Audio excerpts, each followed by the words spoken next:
So we're inside a pine forest right now, or a mixed forest. There's probably there's tons of white pines, a few oak, some sweet birch, but we're looking at under canopy shrubs and small trees right now. And this plant right here, this plant is a witch hazel. So there's actually, this is a witch hazel, and that the tree has fallen on is a witch hazel. And it's pretty telltale because they often grow in clusters. They send up lots of little shoots and then they'll become dominant. But another way to kind of tell that this is a witch hazel is that they often hold on to their leaves, kind of like an oak tree would through the winter. But as you get closer to the witch hazel, you'll actually notice that it has little flowers on it. So this is a early spring bloom, or this would be a winter blooming plant for us. There are many Asian varieties that bloom in the spring that are more showy that people have, but our native ones would be blooming in winter or late fall. So we have the cute little flowers, but you would also be able to identify this plant by looking up into the canopy of it. Oh, and here's an example. So these are some identifying features of a witch hazel. In addition to having the little flowers, we also have seed pods from last season. Now they're like a woody structure. They kind of remind me of a hoof if you look into them. But they have 2 slots where the seeds would have come out of. And that's a good way to identify witch hazels. So we're in the midst of a colony of skunk cabbage, eastern skunk cabbage. So all these little points that are coming out that you see, these are emerging skunk cabbage. Skunk cabbage is a really wicked cool plant. Because it's one of the first plants that comes up. It actually generates its own heat, so it can melt the snow around it so that it can pop out. And normally the first thing that appears of the skunk cabbage is this little red hood that you see here. And if you get inside the hood, you can see there's a spadix, like, I guess I don't know the proper term, but this is an inflorescence. So, skunk cabbage smells a little skunky. It's not terrible, so don't hesitate planting it. But it does have that slight skunky odor because it's emerging so early in the spring. It's trying to attract a pollinator, and what better pollinator than a fly? So, so that would be its flower, and then once that gets pollinated, it will turn into a fruit, and this spike here that looks similar to a hosta will come up and it'll look like a giant bolted cabbage, and they're just simply beautiful. They turn flooded areas into a lush waxy carpet of green, and they are just such a treat to New England. This tree has become habitat for other animals now, and that's why it's important, if you have woodlands that you manage, that you keep trees up, because this tree, if you get close to the tree, it's decomposed, and there's like tons of holes through this tree. It's like Swiss cheese, and this is because beetle larvae, all like Coleoptera, will lay their eggs on either living or rotting trees. But beetles are one of the main ones that use trees to live in. But they'll lay eggs, and then the beetles tunnel through this dead tree, creating holes and caverns. And then these little holes then become habitat for native bees to lay their eggs in. So that's why these are important. This is providing, even though it looks like an eyesore and it just looks like a dead tree, it's providing so much for the ecology around it. All right, so right now we're looking at white pines. This is the base of a giant white pine. It has really nice bark. It's kind of, I don't know, it's not really reminiscent of like a red pine, although it does have those section-y pieces. I almost get this confused with hemlock when I see it in the forest, but all you have to do is look up. And so when you're looking up into the canopy to identify a white pine, it usually has all these dead branches up the side, but that's true to most conifers.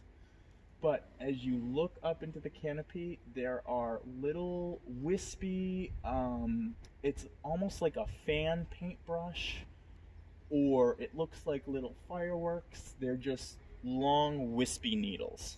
But we can also see a baby here. So this is a baby white pine, and that's okay.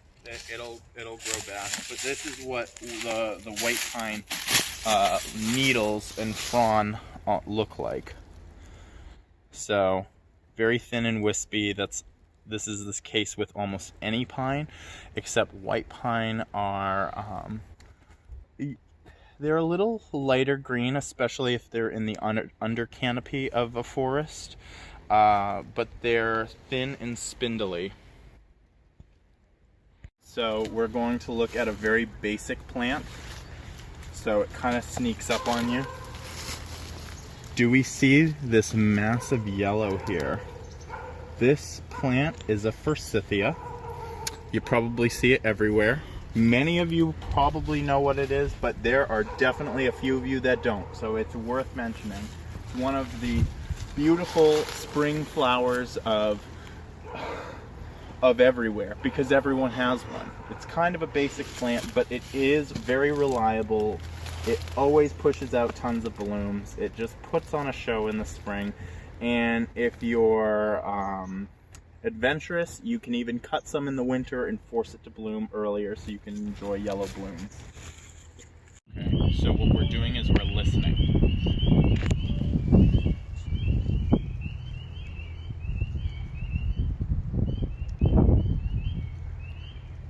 So those little beep beep beep beep beep beep beep beep beep, those are spring peepers, and those are one of the coolest sounds that I look forward to each spring.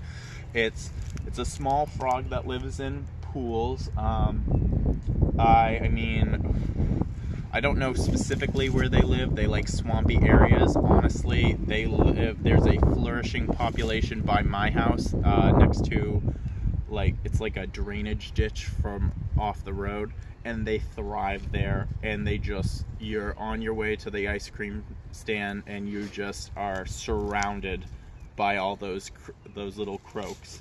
But yeah, spring peepers are a lovely sign of spring, and that's what that noise is. It's not a bird.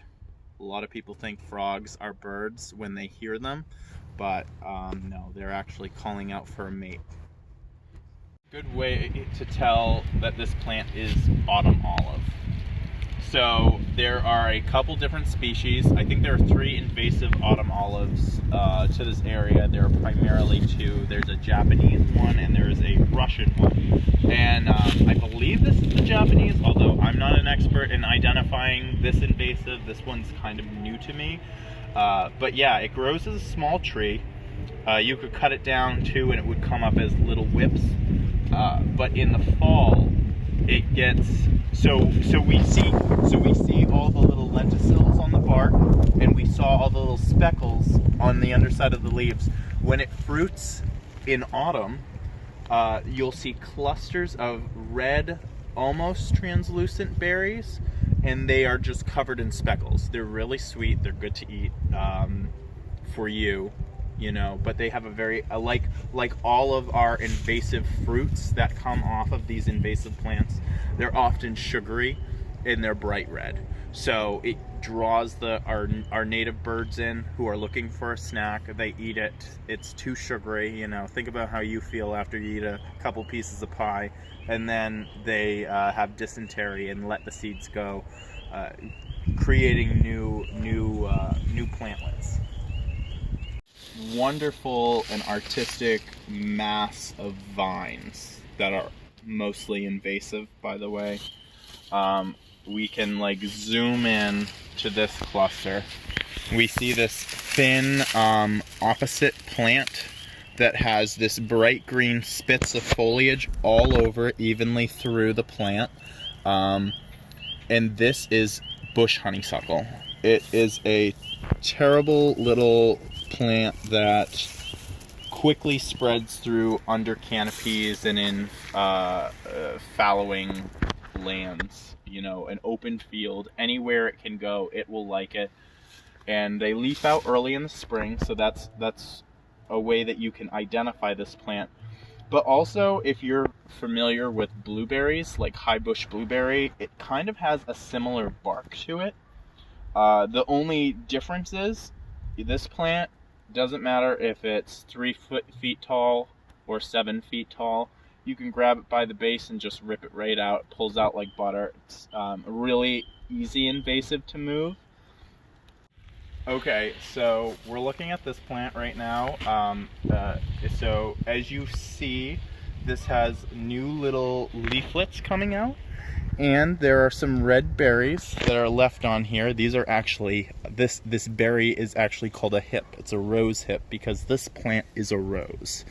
If you just look across this whole hiking area that we're on right now, it's dominated by a bunch of viney plants, but this is one of the predominant ones. This is multiflora rose. It is a terrible invasive, mainly because it has these fish hook like thorns on it. And so what happens is wherever a plant is, it gets bigger and thicker because it leaves out sooner than any of our native flora, and the leaves fall off later than any of our flora in the fall. So it has a small advantage on other plants, but it also forms these big thickets that aren't passable by humans or other creatures. I mean, they're good for birds and rabbits, but not good for like megafauna. But the problem is this will grow out, it will flower. It's actually beautiful. But then all of those flowers get pollinated, creating these little rose hips that are a bright red berry, and a little bird will come along and see that and be like, that's a tasty snack. They're high in sugar, so it actually causes the bird to have like a bit of diarrhea, and then those seeds get dispersed much sooner than they would. But you know, that's how this plant can dominate an area very quickly. The best way to get rid of this, though, because you don't want it in your yard, even though it can be pretty, you want to cut it back hard every chance you get, and that will slowly deplete the root system, and then you should rip it out any bit that you can if you're not treating with a painting and herbicide on it. So we are looking at this plant right here. This is in the family Salix, which is willow, and this is a pussy willow. And so a lot of people buy pussy willows in the spring because they have these cute fuzzy little flowers on them, but these are actually flowers that haven't opened yet. They're just flower buds right now. But these big fluffy ones, these floofy ones, are the open flowers. And if you get really close to them, willows are dioecious, meaning two houses, different plants are male, while as other plants are female. And so this is a male plant, and we can tell because it's very filamentous and thin and has all the little pollen anthers on top. So I just got yellow on my finger, and that's how you can tell that that's pollen. If it was a female flower, it would be more like small cones with bigger pollen grains on it. It wouldn't be as fine and paintbrushy as this is. And as you can see, there are tons of honeybees that are on this right now. So this is like a really good plant for pollinators and native insects, because a lot of native insects feed on this plant when it's leafed out.